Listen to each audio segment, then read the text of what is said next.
Hi, I'm Blake Lively, and I'm going to be taking the BuzzFeed quiz, which iconic Blake Lively character? The tone lifted.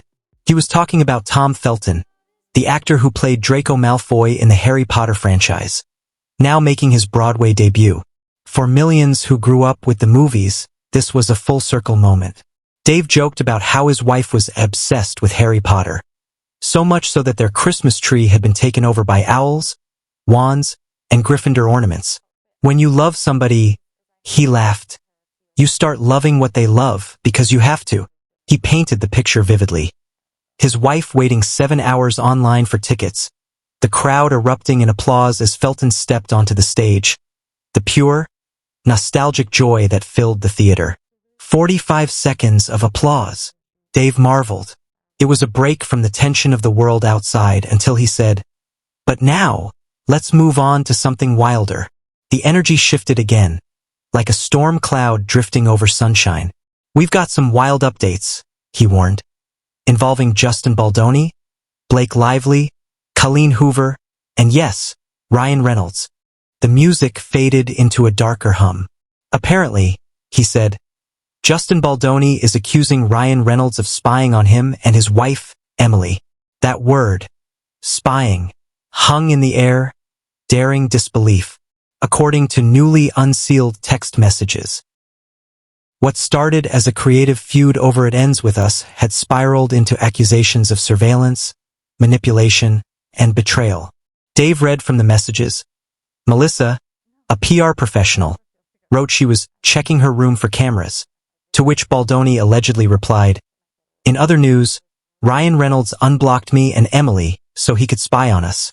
The audience could almost hear the collective gasp across the country. Dissected the story with equal parts humor and disbelief. Blocking, unblocking, burner accounts. "What are we doing here?" he asked, his voice riding the edge between laughter and exasperation. "Maybe you've got a burner account, maybe you don't. But come on, Ryan Reynolds has Deadpool 4 coming out. Shouldn't he have better things to do than Instagram espionage?" But beneath the jokes was a darker undertone. "If it's true," Dave continued, "this is pettiness at a level that's hard to believe. The allegation wasn't that Reynolds had planted actual bugs or hacked into phones, but that he'd used social media manipulation, blocking and unblocking accounts, to monitor Baldoni's posts. Is that technically spying?" Dave asked rhetorically. "No, but it's definitely information gathering. And it's definitely weird." The story, however, didn't stop there. "And get this," Dave said, his voice lowering to a conspiratorial whisper. "Blake Lively allegedly tried to convince Colleen Hoover, the author of It Ends With Us, to sue Justin Baldoni." The crowd of listeners probably blinked in disbelief. "What?" Dave repeated it for emphasis. "Yes. Blake Lively tried to persuade Colleen Hoover to sue Baldoni." As he explained, Hoover testified that she had no intention of suing anyone, but the attempt itself had now surfaced in court filings. According to commentary from the investigative channel Without a Crystal Ball, new documents showed that Lively had pressured women involved in the production to turn against Baldoni as part of a broader strategy. The outlet claimed that Blake wanted Hoover to file a lawsuit so that she, Lively, could use it to shield evidence in her own ongoing case against both Baldoni and Wayfarer Studios. "And that's not even the craziest part," Dave added, pacing his voice like a true storyteller. "Blake allegedly destroyed and manufactured evidence, creating a fake 30-point list of harassment claims months after filing her original complaint. The audience didn't need a visual to feel the tension. Dave described how metadata from Discovery showed the list was created 7 months after the lawsuit, meaning it was fabricated long after the alleged events. "That's damning," he said simply. "You can't retroactively create evidence and expect it to hold up in court." According to Without a Crystal Ball, the discovery process had exposed a timeline that undercut much of Lively's narrative. Even more shocking, the report alleged that Blake had promised the cast and crew a sequel if they supported her side of the story, essentially trading career opportunities for loyalty. "It's wild," Dave said, shaking his head audibly. "Promising sequels for silence? That's next-level Hollywood politics." Then came the next bombshell. Sony Pictures had been forced to step in. The CEO himself, Tom Rothman, Dave said, had to personally intervene and tell Blake to stop leaking stories to the press. Dave read from a leaked exchange. Apparently Tom Rothman is speaking to Leslie to get Blake to cut the crap. One PR exec wrote, Rothman allegedly ordered Lively to halt her leaks to major outlets like The Hollywood Reporter, Deadline, and The New York Post. Guess how many stories Baldoni leaked? Dave asked rhetorically. 0. The irony wasn't lost on him. Sony only asked Justin to stop using the word friction in interviews, he said. That was it. Meanwhile, Blake's being told to stop leaking smear pieces. If this were a chessboard, she's playing every piece at once and it's backfiring. Lashari took a moment to breathe. He was animated, passionate, but also analytical, trying to make sense of how a once-celebrated Hollywood collaboration had turned into a war of egos, lawsuits, and PR spin. When you line it all up, he said, you've got Ryan Reynolds allegedly spying on Justin Baldoni, Blake Lively trying to recruit Colleen Hoover into a fake lawsuit, Sony stepping in to do damage control, and a trail of fabricated evidence in between. It's like House of Cards meets TMZ. He paused, letting the weight of the story sink in. And you've got to wonder, how much of what we see from these Hollywood power couples is real, and how much is carefully staged illusion? The comment section on his live stream, he noted, was hilarious. Viewers were openly calling out Blake's alleged hypocrisy, saying she had tried to muzzle Justin's lawyer, Brian Friedman, when he called her case frivolous. One viral comment summarized it bluntly. Blake Lively has ruined two men's reputations with lies. She deserves everything coming to her. Dave read it out loud and nodded. Strong words, but that's what happens when public perception turns. He reminded his audience that Friedman had confidently told TMZ they would sue her into oblivion. And he meant it. He knew the facts were on their side, Dave explained. He just needed time for discovery to do its job. It was clear to anyone listening that this wasn't just another celebrity feud. It was a media war. Blake Lively, once America's sweetheart, now found herself accused of manufacturing evidence and manipulating allies. Justin Baldoni, long portrayed as the villain in tabloid headlines, was beginning to look more like a man systematically targeted. And Ryan Reynolds, whose image as a lovable prankster was his brand's lifeblood, now faced whispers of obsession and jealousy. It's a tangled web, Dave said, but the pattern is starting to show. He promised more updates later in the week, but for now he had to pivot again to another type of scandal brewing in Washington. Before he did, he took a quick commercial break from Mint Mobile, joking that it was the only holiday gift you'll actually use, and then returned with a deep sigh. My throat's shot, he admitted, sipping tea and honey between sentences. But I've got to push through, because this next part might be one of the darkest stories we've covered. With that, Dave transitioned from the chaos of Hollywood to the shadows of politics. He teased the Epstein revelations again, reminding listeners that never-before-seen emails had just surfaced linking Trump to Epstein's inner circle. The juxtaposition was jarring, the world of celebrity feuds and the world of systemic power abuse suddenly overlapping in tone and magnitude. But before diving into that abyss, he slipped in a smaller story. An update on the long-promised $2,000 stimulus checks that had once again become the talk of the nation. His cynicism was palpable. Don't hold your breath, he said flatly. It's like your dad telling you he'll take you to a Red Sox game. He's been saying it for 10 years. You love him, but you don't believe him. The metaphor hit home. He broke down the economics in his trademark accessible way. Tariffs bringing in far less money than promised, politicians dangling handouts while cutting taxes for the ultra-wealthy. Even if they gave everyone $2,000, he said, it's like spitting on a fire.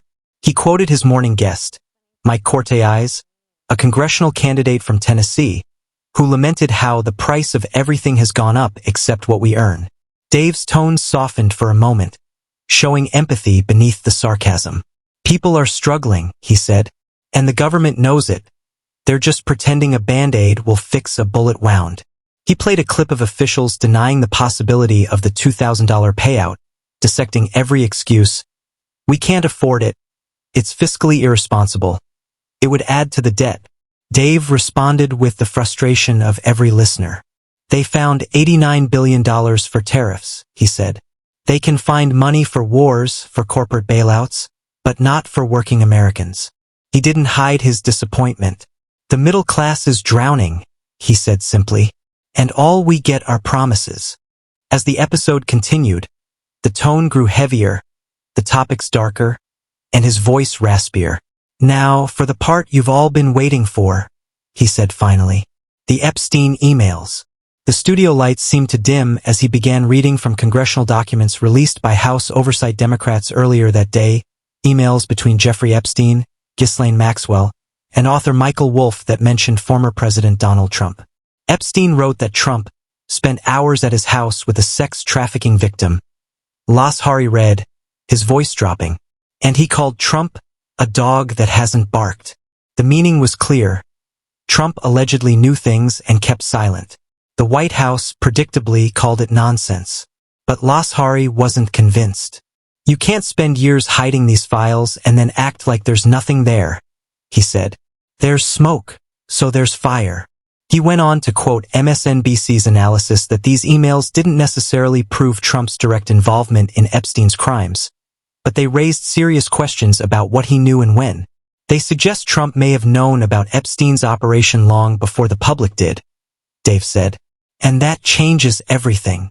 He explained how Epstein had allegedly discussed media strategy with Wolff during Trump's first campaign. Another unsettling connection. This is one of those stories, Las Hari said, that could crack open the biggest cover-up in modern American history. As the episode continued, the tone grew heavier, the topics darker, and his voice raspier. Now, for the part you've all been waiting for, he said finally.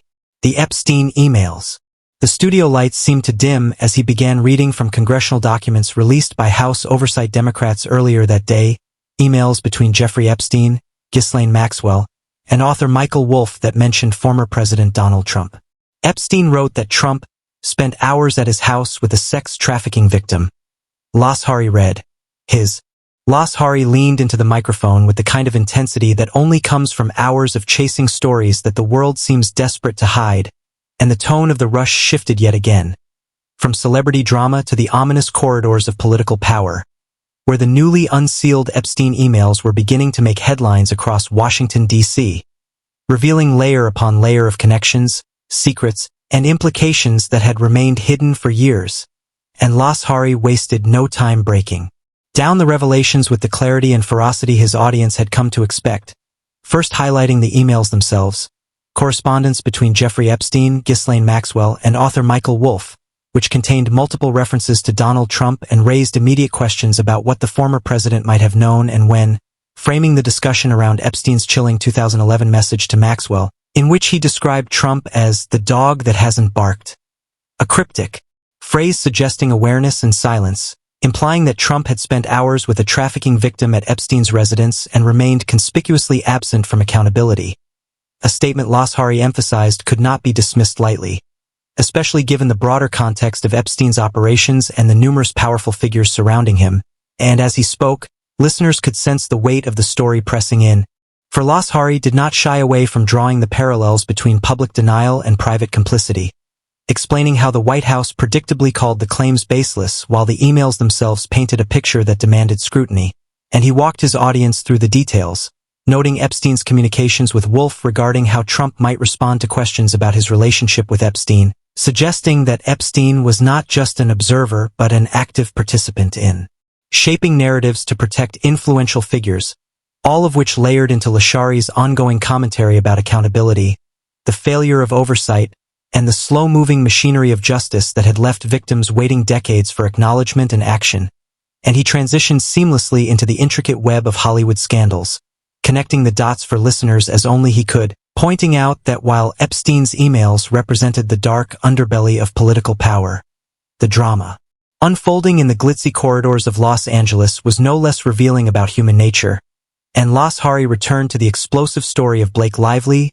Justin Baldoni, Ryan Reynolds, and Colleen Hoover, emphasizing the absurdity and audacity of the allegations, where newly unsealed documents suggested Lively had attempted to pressure Hoover into suing Baldoni, a move designed, according to the documents, to manipulate legal leverage in Lively's favor and to protect her own claims against Wayfair, and Lashari dissected the timeline, noting that the 30-point list of harassment allegations Lively later produced had metadata revealing it was created months after her initial complaint, a point Lashari highlighted as evidence of potential fabrication and manipulation, and he painted a vivid picture of the Hollywood ecosystem, where promises of career advancement, like roles in sequels, were allegedly dangled to secure loyalty, illustrating how ambition, fame, and fear of professional loss intersected in ways that made morality optional.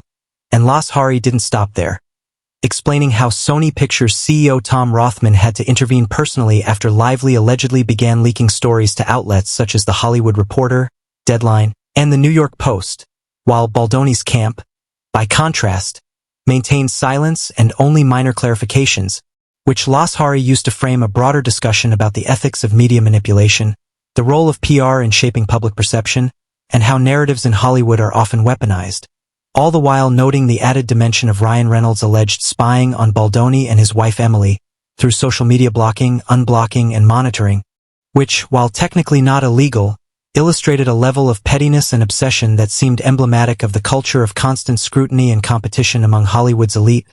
And Lashari threaded these celebrity scandals back into the larger societal commentary, drawing parallels between the selective truth-telling in Hollywood, the orchestration of public perception, and the manipulation of historical records and evidence, highlighting that whether in the gilded halls of movie studios or the marble corridors of Congress, the same patterns of power, secrecy, and influence often repeat, and listeners could feel the connective tissue between Blake Lively's alleged evidence fabrication and the carefully curated public images of political figures like Trump, as revealed in the Epstein files, a point Lashari underscored to show that influence and deception are universal tools wielded by those in positions of power, irrespective of the context, and he returned to the details of the legal drama, narrating Colleen Hoover's testimony in which she rejected the idea of suing Baldoni, demonstrating independence and a refusal to be coerced, which Lashari framed as a critical turning point that exposed both the limits of Lively's influence and the fragility of the narrative she had attempted to construct,